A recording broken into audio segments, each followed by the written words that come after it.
संगीत रागी जी, क्यों ना अब ये मान लिया जाए कि राहुल गांधी ने जो कुछ बयान दिया जाके विदेशों में, जाके अमेरिका में, उसको लेकर के जो एक नैरेटिव था वो फेल हो गया और कहीं ना कहीं उनकी ओर से कोशिश की गई डेंट करने की छवि को भारत के।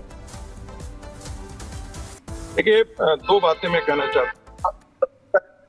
तो अमेरिका से हमको सर्टिफिकेट की जरूरत नहीं है लोकतंत्र को लेकर। अमेरिका से ज्यादा मैच्योर लोकतंत्र हमारे पास है और उससे बड़ा लोकतंत्र है, इसलिए वाइडेन सर्टिफिकेट दें या न दें उससे हमको लेना देना नहीं रहना चाहिए। महत्वपूर्ण बात है कि राहुल गांधी क्या अज्ञानी है? मैं उनको अज्ञानी नहीं मानता हूं। राहुल गांधी देश के लिए खतरनाक साबित होते जा रहे हैं और मैं इसको बहुत गंभीरता से इसलिए कह रहा हूं क्योंकि राहुल गांधी जिस बात को वो कह रहे हैं वो पूरी दुनिया में भारत के लोकतंत्र को बदनाम कर रहे हैं। जिस लोकतंत्र की पूरी दुनिया में एक प्रतिष्ठा है, जिस इलेक्शन कमीशन की पूरी दुनिया में एक प्रतिष्ठा है, यदि मैं कहने वाला आरोप लगाना शुरू करूं कि राहुल गांधी क्या विदेशी एजेंडे के तहत काम कर रहे हैं, जिस प्रकार से जातीय विभेद को उन्होंने किया है, जिस प्रकार से भारत के अंदर पॉलिटिकल इस्लाम को उन्होंने गोलबंद किया है, वो आने वाले देश के लिए बहुत बड़ा खतरा है। और जिस प्रकार के जो इंटेलिजेंस इनपुट्स आ रहे हैं देश में, किस प्रकार से सिमी और जितनी बड़ी बड़ी ताकतें हैं वो किस प्रकार से भारत को डीस्टेबलाइज करने के लिए काम कर रही है। हमारे पड़ोस में बांग्लादेश, नेपाल, इन सारे जगहों पर जिस प्रकार से विदेशी ताकतों ने घुसपैठ करके अड्डा करवाया है और भारत के खिलाफ एक मुहिम जैसी चलाई जा रही है, क्या ऐसे में राहुल गांधी ये सारी बातें कर करके देश का सिर्फ अपमान नहीं, मेरी ये समझ से कि देश को तोड़ने का काम कर रहे हैं, देश को विखंडित करने का काम कर रहे हैं। चाहे वो उसका नैरेटिव जातीय जनगणना को लेकर के हो, चाहे वो रिसोर्स डिस्ट्रीब्यूशन को लेकर के हो, चाहे वो भारत के चुनाव और संवैधानिक संस्थाओं पर खास है। मैं राहुल गांधी से उनको पता नहीं होगा कि उनकी दादी ने क्या क्या कुकर्म किए हैं। उनकी दादी के समय जो है वो ऐसे कुकर्म हुए हैं जिनकी शायद उनको जानकारी नहीं है कि राज्यसभा का मेंबर बनाया जाता था सांसद को, उसी सांसद को जज बनाया जाता था, फिर उस जज से फिर राज्यसभा सांसद बनता था और फिर जज बनाया जाता था। किस प्रकार से आर्मी के अंदर जो है और जजेज के अंदर 3-3 लोगों को उनकी जो सीनियरिटी थी उसको वायलेट करके जजों को चीफ जस्टिस बनाया गया था, जो उनके अंगूठे छाप की तरह उनके लिए काम करने वाले थे। इन्हीं की दादी थी जो कमिटेड जुडिशरी बात करती थी, इन्हीं की दादी जो है वो कमिटेड ब्यूरोक्रेसी की बात करती थी। जी, आपके पास वापस लौटूंगी सर। अजय वर्मा जी, आप बात सुन रहे होंगे, संगीत रागी जी का जवाब दीजिएगा उनका, लेकिन इसी के साथ एक सवाल मैं और भी यहाँ पे जोड़ रही हूँ। जिस एग्जाम्पल को सेट किया जाता है, जो चुनाव हुए उसको लेके जो बाइडेन तक तारीफ कर देते हैं, लेकिन राहुल गांधी को जब मौका मिलता है चुनाव के बारे में बात करने का तो वो कमियां गिनवा देते हैं। बात सिर्फ एक मुद्दे की नहीं है, जनसंख्या की बात हो, चाहे आरक्षण की बात हो, चाहे वो जातीय जनगणना की बात हो, कि तमाम मुद्दे ऐसे जिसको लेकर कंट्रोवर्सी पहले भी क्रिएट हो चुकी है। लेकिन चुनाव को लेकर, जिस चुनाव में राहुल गांधी को भी ठीक ठाक सीटें मिली परफॉर्मेंस के आधार पर, उस चुनाव पे सवाल खड़े करना कहीं से जायज लगता है आपको? और अब तो बाइडेन ने भी मोहर लगा दी है, इस पर क्या देंगे जवाब आप? देखिए, लोकतंत्र में अगर सरकार से सवाल पूछना गुनाह है अपोजिशन का, और केवल सरकार का गुणगान गॉडसे के विचारकों की तरह करते रहे हैं। नहीं। इस देश में दो विचारधारा काम कर रही है। बीच में सुन लीजिए, बोलेंगी तो अच्छा नहीं लगेगा। आपने टाइम दिया है 1 मिनट मेरा। जब वो बोल रहे थे तो आप बिल्कुल कथा सुन रही थी, जैसे आशाराम बाबू की। नहीं, टोका था उनको, लेकिन मैंने कहा पहले आपको टोक दूं। नहीं तो मेरी सुन लीजिए, मुझे आप 10 सेकंड में टोक रही है मुझे, मेरे को सुन लीजिए। तो इस देश में दो विचारधाराएं काम कर रही है, एक महात्मा गांधी की और एक गॉडसे की। हम लोग महात्मा गांधी के विचारक हैं। अभी कुछ फेक यूनिवर्सिटी के लोग थे जो व्हाट्सएप यूनिवर्सिटी पे उठा के पुरानी बातें करते हैं। वो इंदिरा गांधी, देश की आयरन लेडी, जिसने पाकिस्तान के 2 टुकड़े कर दिए और उठा के ठोक के संसार में एक मैसेज दिया। बाइडेन ने भी नहीं, वो अमेरिका भी नहीं चाह रहा था उस वक्त, और उनके खिलाफ उन्होंने कहा कि नहीं, अपनी तोप पर अपनी नौसेना हटाइए और हम कर देंगे। तो झूठ बोलो, जोर से बोलो, ऊपर से नीचे तक भाजपा और उसकी शेल कंपनी और मुखौटे चेहरों के काम है। केवल फेक एजेंडे चलाइए। राहुल गांधी ने कोई भी ऐसी गलत बात नहीं कही, ना कोई ऐसी बात कही। देश के प्रधानमंत्री विदेश में जाके जब देश की खिलाफत करते हैं, कहते हैं अरे छोड़ो यार, भारत में जन्म लेने में शर्म आती है, मैं भारत में पैदा हो गया। डॉक्टरों को भी इज्जत करते हैं, यूएस में जाके, हिंदुस्तान में दोहा में जाके कहते हैं अरे क्या इस देश में कुछ नहीं। रशिया में जाके कहते हैं कि अरे भारत में तो हताशा और निराशा सी 2014 से पहले। तो इस फेक यूनिवर्सिटी का अपना हक क्या कहते रहिए, कहने दीजिए। मैंने सर आपको राहुल गांधी का जो बयान दिया गया था उनकी ओर से, वो साफ साफ मैंने शुरुआत में ही चला दिया था, बुलेटिन के पहले ही, डिबेट के पहले ही आपने बयान सुना होगा वो, फिर भी आप झुठला रहे हैं। चलिए अच्छी बात है, मैं आपके पास वापस लौटूंगी, लेकिन मैं फराज किदवई जी के पास जा रही हूँ। फराज जी, आप तो समर्थन भी करते हैं कांग्रेस का, आप तो खुल के आप लोग चुनाव लड़ रहे हैं हर जगह पे, लेकिन राहुल गांधी जो बार बार जाके विदेशों में बयान देते हैं उससे कैसे बचेंगे आप लोग? क्योंकि बात सिर्फ एक मुद्दे की नहीं है, हर मुद्दे को लेकर जाके वो बात करते हैं, और हर बार कभी सिखों को लेकर बयान देना, कभी जनगणना को लेकर बयान देना, और चुनाव पर सवाल खड़े करना। ये बयान मैंने सुना है भी पहले आपको, इस पर जवाब आपका। क्या आप भी ये मानते हैं कि अभी तक ईवीएम वाली बात चलेगी, या चुनाव की परफॉर्मेंस के बाद समाजवादी पार्टी के सुर कुछ बदलेंगे भी? अनामिका जी, सबसे पहले तो हम लोगों को ये क्लियर करना पड़ेगा कि जो बाइडेन साहब अगर अमेरिका की धरती से कुछ कह रहे हैं तो उस पर हमको खुश होना चाहिए, और अगर उनकी बातों को हम महत्व दे रहे हैं तो फिर राहुल गांधी जी जब यूएस यूनिवर्सिटी में जाकर के कुछ बोलते हैं तो उसके ऊपर इतनी हाय तौबा क्यों मचती है? और दूसरी बात, अगर जो बाइडेन साहब ने जो यहाँ पर स्टेटमेंट दिया है, उस स्टेटमेंट की अगर आप समीक्षा करिएगा, एनालिसिस करिएगा, तो जो बाइडेन साहब ने कहा है इन इलेक्शंस के बारे में कि ये चुनाव सफल व अद्वितीय है, इसका मतलब ये है कि जो नैरेटिव बनाया जा रहा था कि 400 सीटें लाएंगे, वो 400 सीटों से 240 पर आए, तो इन इलेक्शंस ने दिखा दिया कि भारतीय जनता पार्टी जिस तरह से देश में विघटनकारी नीतियां उसकी थी, उसको जनता ने रिजेक्ट किया। अब दूसरी बात, मैं जो बाइडेन के ऊपर ही आ जाता हूं। अरे साहब, वीडियम इंस्टीट्यूट हमारा थोड़ी ना है। वीडियम इंस्टीट्यूट की डेमोक्रेसी रिपोर्ट 2024 कहती है कि India is one of the most autocratic country.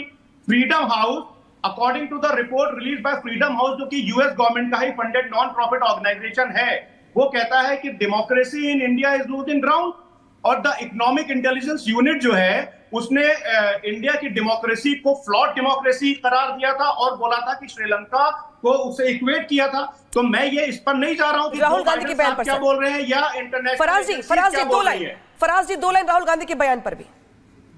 मैं बोल तो रहा हूं, राहुल गांधी जी के बयान पर अगर आपको इतनी आपत्ति है तो बोलिए कि जो बाइडेन साहब जो बोल रहे हैं वो गलत बोल रहे हैं, आप उसकी निंदा करती हैं। ये डबल स्टैंडर्ड और डबल, राहुल गांधी जो बोल क्या है अमेरिका में, उसके ठीक उलट बोल रहे हैं जो बाइडेन। मैं तो यही बात कह रही हूं आपसे, लेकिन आप बात कुछ और कर रहे हैं। खैर, मैं देखिए यहाँ पर ये है कि हम लगा रही हैं जो बाइडेन ना वोट बोल रहे हैं। दीपक बोरा जी मैं आपके पास आ रही हूँ। पॉलिटिक्स से इतर, समाजवादी पार्टी, बीजेपी, कांग्रेस की पॉलिटिक्स से इतर जो बाइडेन के इस बयान के मतलब क्या निकाले हम? क्योंकि जिस तरीके से तारीफ की गई उनकी ओर से भारत की, ये तो मानना पड़ेगा कि वो एक्सेप्ट कर रहे हैं कि जो बड़े लोकतंत्र है दुनिया के, उसमें जो भारत है, जिस तरह से चुनाव करवाया गया भारत में, वो काबिले तारीफ है। हमारे को मैम, आपने मौका दिया है आपके चैनल पर शरीक होने का, बहुत अच्छा लगता है क्योंकि आपसे बहुत कुछ सीखता हूं। और हमारे पॉलिटिकल लीडर्स जो हैं, नॉर्मली मैं डोमेस्टिक अफेयर्स पे कमेंट नहीं करता हूं, 51 साल मुझे कूटनीति में हो गए, लेकिन इतना बता देता हूं 6 देशों में मैं आपका राजदूत रह चुका हूं। राजदूत का काम क्या होता है? एक तो मित्रता बढ़ाना उस देश के बीच में और भारत में, और दूसरा अगर उस देश के पास पॉसिबिलिटी है तो वहां से पूंजी निवेश, इन्वेस्टमेंट भारत में आनी चाहिए। और इन्वेस्टमेंट हमने देखा नॉर्मली आती है अगर आपका देश स्टेबल है, अगर आपका देश डेमोक्रेटिक है, आपका जुडिशियल सिस्टम ओपन है और शक्तिशाली है। ये चीजें हम कहते हैं वहां जाके। मेरे करियर में हुआ 6 देशों में मैं राजदूत रह चुका हूं कि कई बार हमारे पॉलिटिकल लीडर्स आके कुछ और कह देते हैं, हमें दिक्कत होती है। फिर लोग हमसे पूछते हैं कि वो सच कह रहा है राजदूत साहब या आप सच कह रहे हैं। अब जो बाइडेन साहब जो है अमेरिका के राष्ट्रपति, आप अमेरिका को पसंद करें, उससे नफरत करें, मुझे कोई फर्क नहीं पड़ता सर, लेकिन ये है वो दुनिया का सबसे शक्तिशाली देश है। इकोनॉमिकली, मिलिटरीली कहते हैं डिक्लाइन हो रहा है, लेकिन उसके और मेरे बीच में पावर एसिमेट्री, उसके और चीन के बीच में, रूस के बीच में पावर एसिमेट्री बहुत है। It will remain the number 1 country for a long time. और जब उसके राष्ट्रपति पब्लिक फोरम पर कहते हैं कि इंडियाज डेमोक्रेटिक सिस्टम बहुत अच्छा है, इससे बड़ी एंडोर्समेंट क्या मिल सकती है? ये बात सही है कि वहां के कुछ मीडिया के लोग हैं जो आर्टिकल्स लिखते रहते हैं और ये फ्रीडम हाउस और अनफ्रीडम हाउस और ये सब छापते रहते हैं अपनी अपनी कहानियां, लेकिन इस पे कोई विश्वास नहीं करता। Endorsement from the most powerful man, क्षमा कीजिए अंग्रेजी में मैं बोल रहा हूं, endorsement from the most powerful man in the world is the world's most powerful endorsement. ठीक है वर्मा जी, आप बात सुन रहे होंगे दीपक बोहरा जी की, और बहुत सारी बातों का जवाब मुझे आपसे चाहिए भी। इस बीच जो बड़ी खबर है, जो बड़ी बात है, जरा सुनवा दे दर्शकों को कि संयुक्त राष्ट्र अमेरिका में राष्ट्रपति जो बाइडेन के बयान के बाद रिपब्लिक की टीम ने भारत के मुख्य चुनाव आयुक्त से बात की है। मुख्य चुनाव आयुक्त राजीव कुमार ने कहा है कि हमारा मकसद हमेशा स्वतंत्र और निष्पक्ष चुनाव रहता है। सुनिए पूरी बातचीत। Ajit sir, what do you want to respond? Because in UNGA, sir, President Biden also applauded the election process and the way Election Commission is conducting the elections here in India. How would you like to respond? Because when other political leaders go to US, they criticize our country. On the one side, President Biden is himself applauding the election process.